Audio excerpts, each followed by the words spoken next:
At narito na naman ang mainit na balita mula sa mundo ng politika. Huli kam, viral video umano na kumalat sa social media pinag-iinitan ng diskusyon.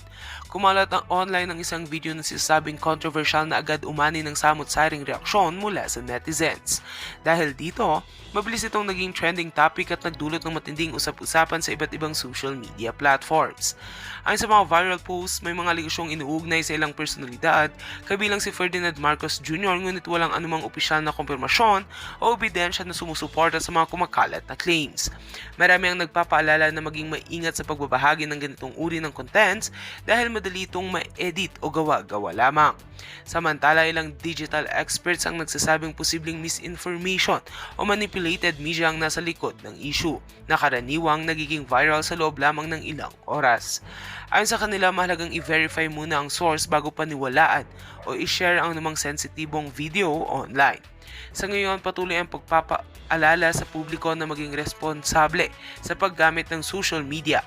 Wala pang opisyal na pahayag mula sa Office of the President of the Philippines tungkol sa naturang viral content, habang inaasahan ng marami na tuluyang malinawan ang issue sa tamang proseso at impormasyon.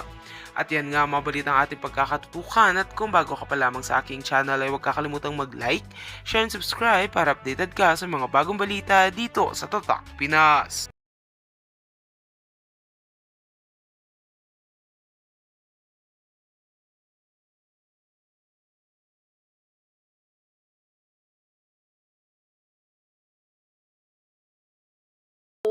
Ikaw na bangag. Pero kaya nga mga kababayan, ang ginagawa nila ngayon, talagang ano tawag dito, sinisensationalize nila yung issue kay Sara tungkol din sa impeachment na yan. Wala nga silang ebidensya, di ba? Ngayon pa lang sila nagsusupina ng mga ebidensya nila. Kasi kung enough yung sinasabi lang substantial grounds, okay, para impeach sila si Inday Sara, bakit sila ngayon nagsusupina pa lang ng mga ebidensya laban kay Inday Sara? Di ba? Alam nila mahirapan sila sa taong bayan, kaya ang gawa nila ngayon labangag, dahil nilampasos siya ni Inday Sara sa trust rating, sa pagmamahal ng taong bayan, approval, trust rating, love rating. Dahil mahal, yan si Inday Sara, talaga yung batang niya, hindi, bata. Yung babae niya, napakaganda yan sa personal.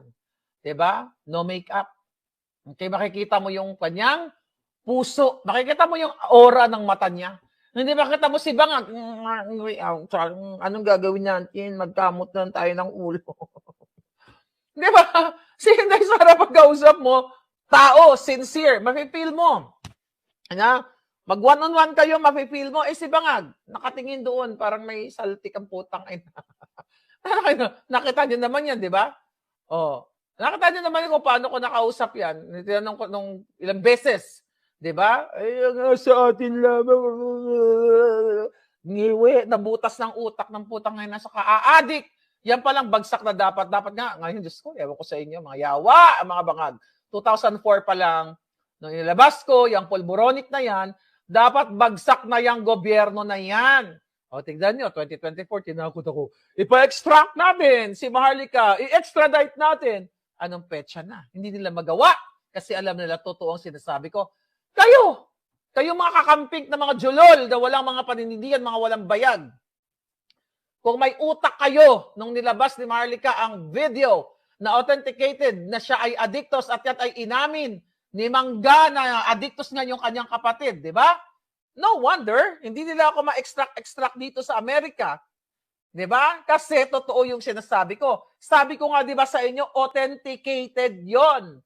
Bago ko inilabas, authenticated yun. Kaya hanggang panakot na lang yung NBI, okay? Yung lahat ng ahensya, si Abalos, si Bonjing, lahat naman yan sila tinakot nila, di ba? Tinakot nila ako. Kaso naman, hindi nagpatinag yung alindog ko, kumakabog-kabog pa rin. Kumakabog-kabog pa rin yung alindog ko, kaya gigil na gigil yung mga hayop na yan. Gusto ko ipagurgur, alam nyo naman yan, may mga mercenaries silang pinapatrabaho sa akin. You know that already. Okay? Pero pag tinatanong ako na ninyo, tatanungin na mga kaibigan ko, hindi ka ba natatakot na mapatay ka even before? Hindi.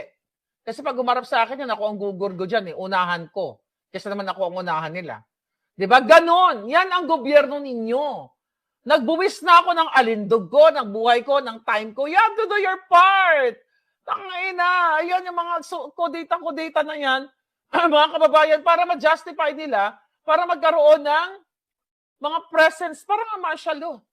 Hindi na kayo pwedeng, pwede na kayo magpakyut yun dyan, yung mga pokla na nagpapakyut sa mga kanto. Gano'n, nangahanting ng mga boylet, mga ganyan. Pag nagkaroon ng emergency powers through militarization, okay, through that, yung, parang martial law nga na nangyayari, kawawa kayo. Baka yung kalayaan nyo sa social media ay matatapos na dahil walang kahiyan ng mga bangag. Dito nga, nagkalat sila mga adictus. Nagtsup-tsupan siya ng mga buto, mga buli, di ba? Kadiri, itong si Katie. Si Katie, nakita ko parang nandun sa Cebu. Nandun sa Cebu si Katie. May tsup-tsupan na naman siguro ng buto doon. Pero tingnan yung mukha ni Katie, mukhang binabae din. Wala naman tayo sa problema kung binabae ang itsura. Di ba? Ito si Katie. Okay, Katie, Okay, si Kakatuchu. Kakatuchut, di ba? So mukha nga siyang binabae. Nagtsup-tsupan na naman. Pero ang balita ko, ligwak na itong tsumup-tsup ng kanyang boto. Ganyan kasalaula ang gobyerno ninyo. I don't know. Mga kababayan, ang history ng bayan natin ay puro lang pagtatraidor. Nakalaya, recently may article ang I think one of the officials sa Spain, di ba? Na sila daw ay parang in-acknowledge nila yung pagkakamali nila sa pagsakop nila sa iba't ibang mga bayan, iba't ibang mga bansa, di ba?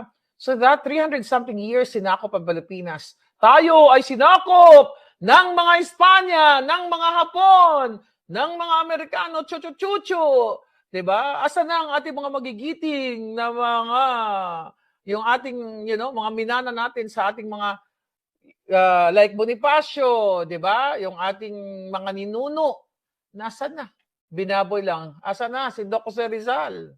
Binaboy lang lahat ng mga hayop na ito dahil sila mismo, itong mga sumunod na henerasyon na namuno, kung hindi taksil ay adik at kawatan. It's sad. Kaya it's better na sakupin ko na lang kayo.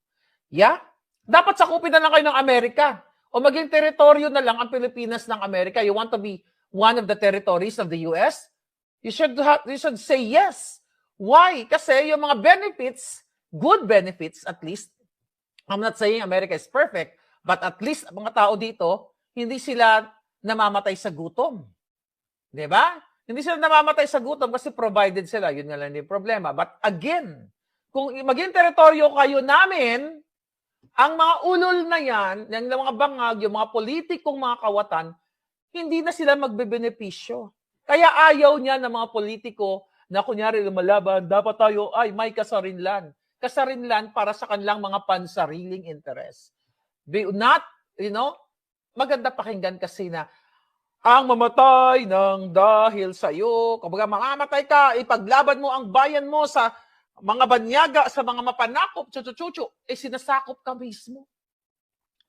Binababoy ka mismo ng inyong mga politiko, Kongreso, Senado, lahat magnanakawalos. Iilan na lang ang natitira diyang matino. Then you talk about patriotism. Ang mamatay ng dahil sa'yo. Yung mga yawa, hindi nga yung mga PNP, yung mga polis, yung mga sundalo, mga marine ay pumunta ba sa gitnang silangan? Lalim nun gitnang silangan. Sa Middle East, okay? May pumunta ba para i-rescue ang OFW? Wala.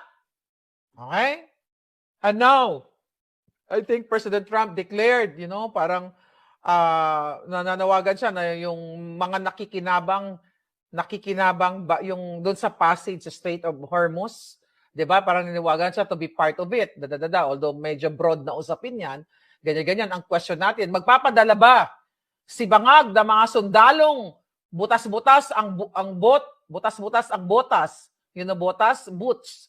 Butas-butas yung boots para what? Mag-rescue doon para makipagbang sa Iran? Hindi nga nila ma-rescue ang ating mga kababayan sa Middle East na kung saan na nagsasakripisyo. Nakita niyo ang buhay natin, mga balangga. Kaluluoy talaga kayo. So ito yung dahilan. Okay? Kung bakit na mayroong self-codata dramatization si Bangag para kunwari mayroong threat. Magkakaroon, sabi ko, yung mga pokli, mga tambay dyan ng mga, although dapat di kayo nagtatambay ng mga bata. Ako kasi ng bata ako, hindi ako nagtatambay sa mga kanto eh. Di ba? Kasi maaga pa lang umuwi na ako dahil, kung nagtambay ako, baka addictus ako ngayon. But anyway, para magkaroon sila ng justification na magkaroon ng curfew, di ba? Sabi ko nga, yung pagsisensor sa atin sa social media, parang sinisensor na tayo. So you have to do something. I don't know when, where, kung ano ang gawin ninyo, but please do something for your country. Or, sabihin ko na lang kay Papa Trump, maging isa na lang kayo sa teritoryo para makalagay sa history noong taong 2006. Paano ba ang Tagalog ng 2006? 2006. Okay. Noong panahon ng 2006, ang Pilipinas ay isa ng ganap na teritoryo ng Amerika. O, di ba? Yun ang mababasa niyo sa Google. Di ba? Kaya nagkaroon ng kalayaan ang mga Pilipino na pinarusahan ng mga tiwaling mga politiko katulad ng Bangag Marcos. Anong sakit na ngayon? Buwang Marso 17, taong 2006, ganap na ang teritoryo ng Amerika ang Pilipinas, na dating Republika ng Pilipinas. Ito ay sumurrender na sa Pilipinas, hindi na sumurrender. Ito ay nag-giveaway. Ano ba sa Tagalog ang giveaway? Ito ay nagbigay na. Okay? Basta umayon na sa United States. At sa pagkalipas ng 10 taon, 2006, we're not 2006, 2026, sorry. Thank you. God, nabubuhay ako sa 2006. Okay? Ulitin natin. Daong 2026 ay ganap ng naging teritoryo ng Amerika ang Pilipinas. At pagkalipas ng 10 taon, taong 2036 ay naging isa ng estado, 51 states. Di ba? Pang 51 states. Di ba? Gusto niyo ba ganon? Kasi naman araw-araw kayong abusuhin ng mga tiwaling gobyerno ni Bangag. Lahat ng mga negosyanteng nakikipagtordyakan, nakipagsinghutan kay Bangag ang nakikinabang lang. Yung mga mayayaman na, hindi naman yung mga Pilipino. Yung iba dyan, dugong Chinese, dugong Espanyol, dugong ibang lahi. Iilan lang ang mga mayayamang tunay na Pilipino dyan. Kaya at the end of the day, mga kababayan, please, magpasakop na kayo kaysa naman magpasakop kayo sa mga bangag. Di ba? But sa seryosong usapin, mga kababayan, masarap ang sinasabing, na nakipaglaban tayo, di ba? Nakipaglaban tayo talaga para sa ating bandila. Pero hanggang kailan ang laban natin? Dahil nakipaglaban naman tayo, panahon ni Pangulong Duterte, ay naging maganda talaga kahit papaano when it comes to tourism. Mga kababayan, tingnan natin kasi may article. Okay? Sabi ni Solly, nabubuhay ako sa 2006. Sorry naman. Siyempre puyat. Di ba? Ang lola ninyo, sabi ni Solly Huber. Okay. Oo nga. Ayaw mo na, nagkakamali lang tayo paminsan-minsan. Okay. Sabi ni Vega Warp, gusto daw niya maging Japanese Empire. Kahit ano na lang. Whether yung, basta masakop na tayo. Gusto niya ba masakop tayo ng China? Masakop tayo ng Japan o maging French colony tayo para Francois Codeta, magganon tayo. O mamili kayo, it's your choice. But I'm just saying, guys, okay? I'm just saying na ano ang silbi, ano ang saysay ng salita natin ang mamatay ng dahil sa iyo if you're not fighting for your country. At hinahayaan lang ninyo na adik ang mamumuno. Dapat wala na yan si Bangag. Okay? Recently, nagsalta si Bangag. Asan ba yung article na yon? May sinabi si Bangag. Asan na yun? Bangag. Ang article na sinasabi ni Bangag, okay, where is that?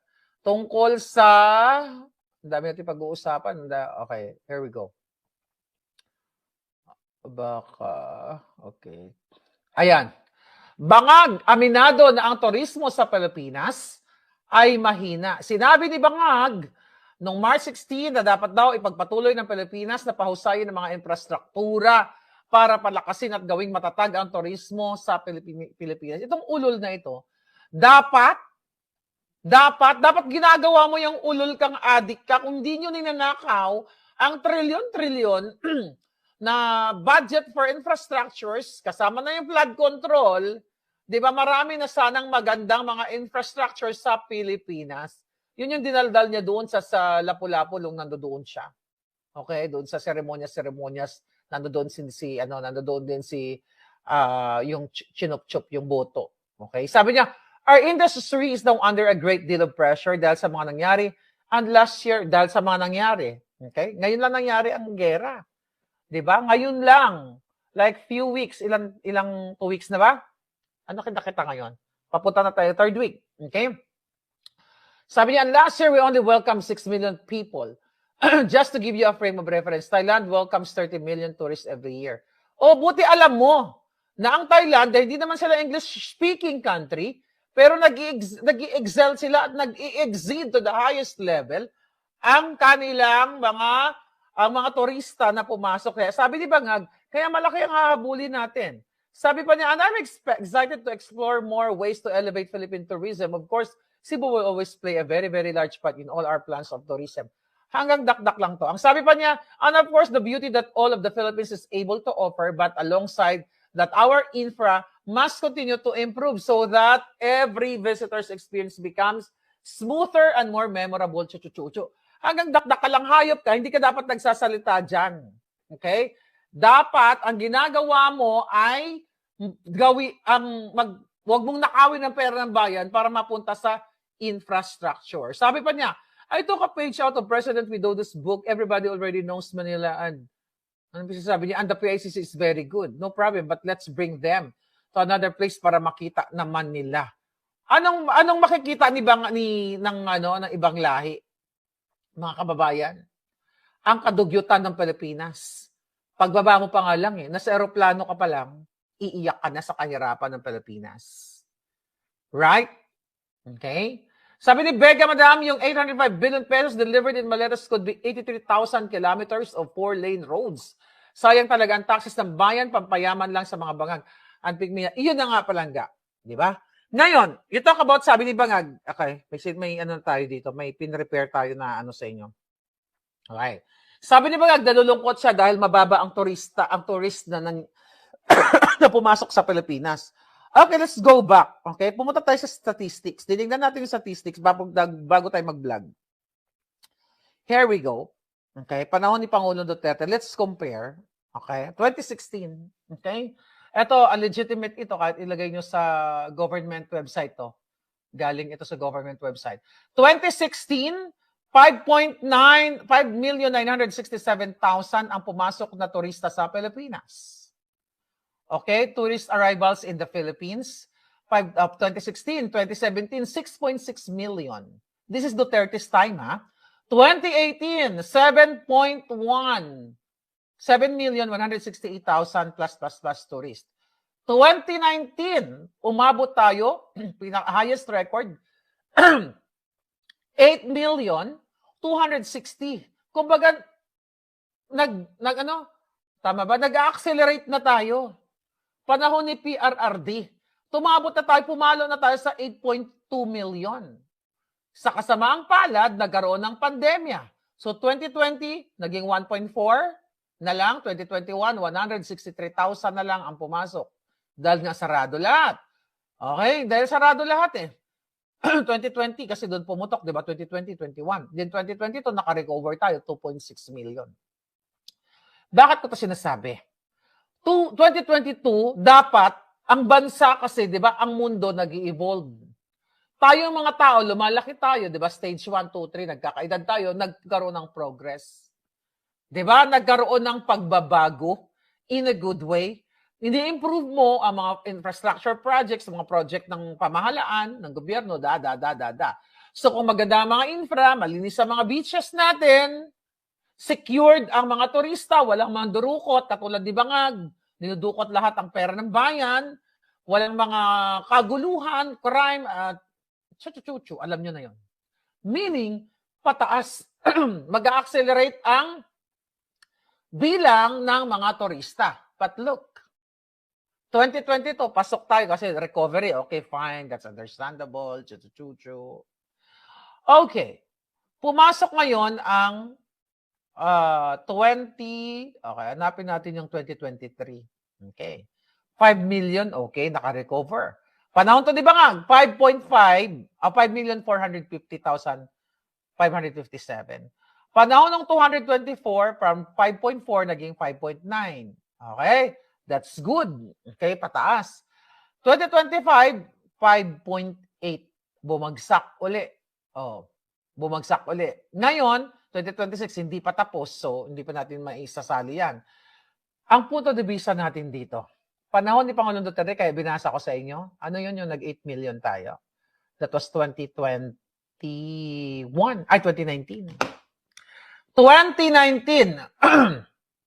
Okay?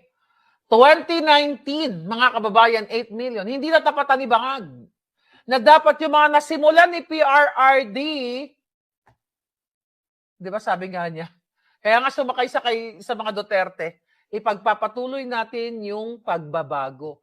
Yun ay drama lang, kasinungalingan lang to get our hearts para iboto, para kampanya natin siya. Pero ang katotohanan, bagsak ang Pilipinas. Bakit bagsak?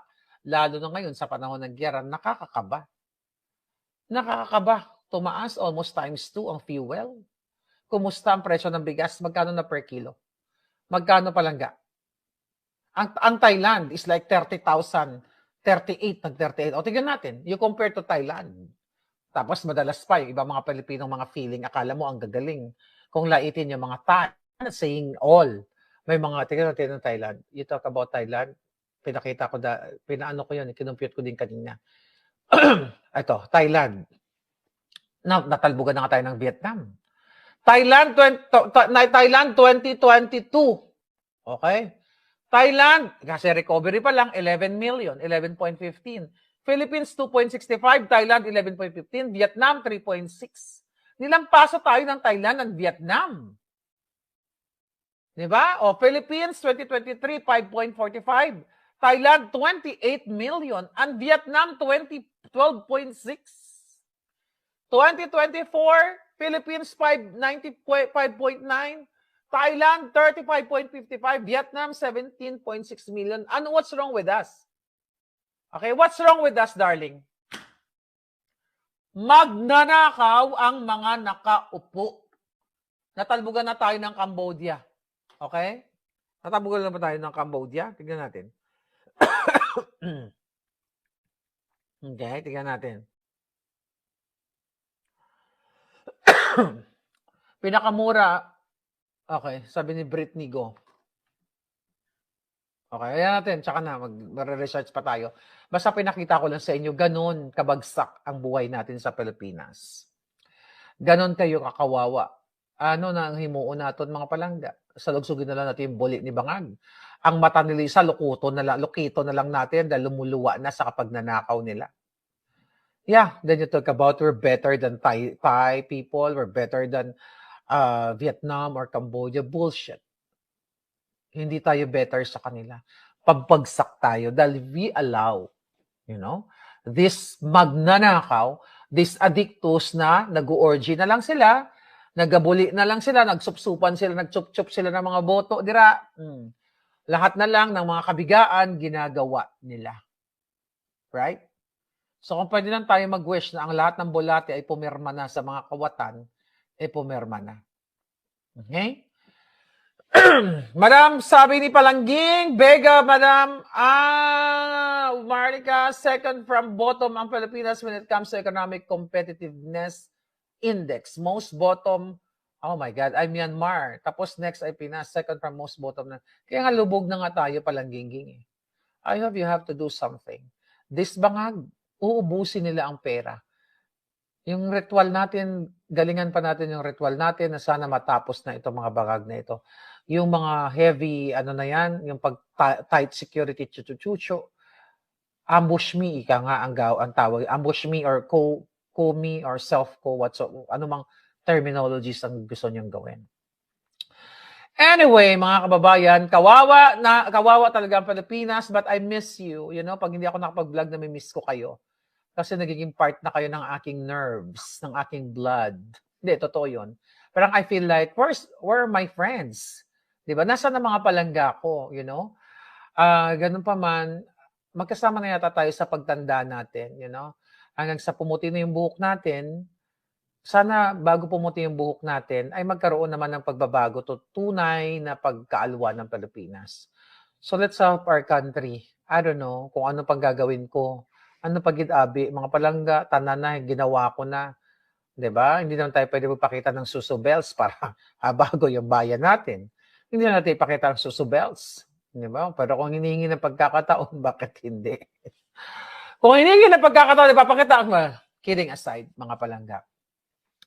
Ang hirap ng sitwasyon ninyo, lalo na ngayon, sa gitna ng bang. Ako, I'm worried about you, Kasi iniisip ko, kawawa talaga yung mga walang ipon. Hindi kayo makapag-panic buying. There's no point.